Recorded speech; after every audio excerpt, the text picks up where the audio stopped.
Hey, what's up you guys, it's Connor, and today I'm going to be doing a book review on With Blood Upon the Sand by Bradley P. Bolio. This is the second book in the Song of the Shattered Sand series, and so I don't want to give away anything in the first book, so I will be keeping this spoiler free, but if you want to check out more of my thoughts on the first book, I'll leave the review that I did for that up in the card symbol. You can check that out as well as down in the description. But this one will also be spoiler free, so if you want to know how the series progresses, stay tuned. As usual with my book reviews, I'm going to go through my pros first, then my cons, give you my rating, and be done. My first pro is going to be that I really liked some of the perspectives that were added in this book. You start off with one really in the first book, and it grows as the book continues along. And in this book, you continue to get a couple of new perspectives, which I really liked. I really liked the different voices and the different ways of thinking about the world that were added to the narrative. And I think that it really gives you a bigger picture of Kai and this world in general. And I still really do believe that the series is really good for beginners in epic fantasy as well as more experienced people in epic fantasy,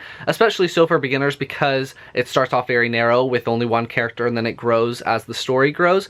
And in this book, I feel like it really continues to grow and the world continues to grow, and so a beginner would really be able to grasp everything that's happening. And the view on the world has become a bit wider, and some of the countries that are around Kai and around the desert and everything like that are starting to become bigger players in this story, and I really liked the bigger scope and the way that it was introduced, and it wasn't thrust upon you, it was gradually brought into the story. And in this book it really starts to become that epic fantasy that generally people expect when starting books like this. It's becoming more of a worldwide conflict and there are a lot more players involved. This book is really heavy too. I don't know why I find these books so heavy. I also found that a lot of the smaller plot lines that showed up in the first book end up becoming very important in this book, and so I really liked that he was taking these threads that he had created in the first book as well as just threads he's created in the first part of this book, and they become really important a little bit later on. So just make sure when you're reading this series that you're paying attention to these different things that you might have had questions about and then you thought that they were unimportant. No, they come back into play, and he really is good about weaving those different threads back into the story and creating a thicker plot. Another pro for me is that the magic system has also been expanded and really flushed out, and it's really starting to be explained a lot more than it was in the first book. I feel like in the first book it was very, oh, this thing is magical. Whoa, that's crazy. And in this book, you're starting to get the backstory of why that thing is magical or how that happens and how that relates to the other magical things that happen. The magic system is all starting to come together and you're starting to understand where different things come from and everything like that, and I really loved finding out those different details and trying to figure out things before it happened, just because I feel like that's one of the most fun things about reading, and especially reading fantasy, is that you try to figure out who's pulling the strings in the magic system and everything like that. So, and you definitely get some answers that in the first book you're like, what the heck are the Asirim and what are they doing and how are they made? How do they fit into the picture and how do these kings fit into the picture?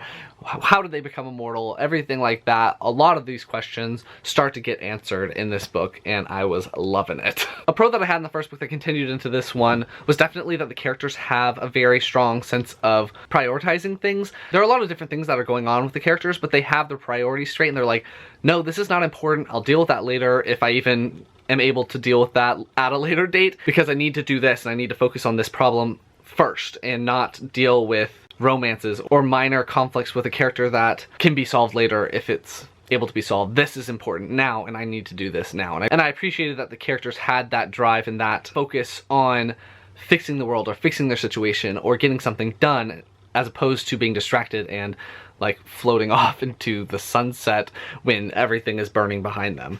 And lastly, I just find this story completely captivating. Like, I never had the urge to just set this book aside and read something else. I always continuously read more and more of this book, and I really enjoyed the story and just, I really liked it. My arm. I do have one neutral, which I don't do very much in books, but one neutral that you might want to know before going into this book is that it does not have a like character guide or anything like that. So I ended up making one myself so that I could keep track of the different kings and what they were the kings of, because the 12 kings are kings of different things. So I ended up making a little sheet that had all the kings' names and what their powers were and what they were the kings of and how they were called, because the kings have different names. Like the Yusam is also called the Jade-eyed King. So you want to keep track of all those, and there isn't a list in here, so I made one myself, which I'll leave in the description if you want to just have that on hand while reading the first book or this book, so that you don't get confused and it's easier to keep track of things, and you can write little notes on what they're doing and who their allies are and everything like that. So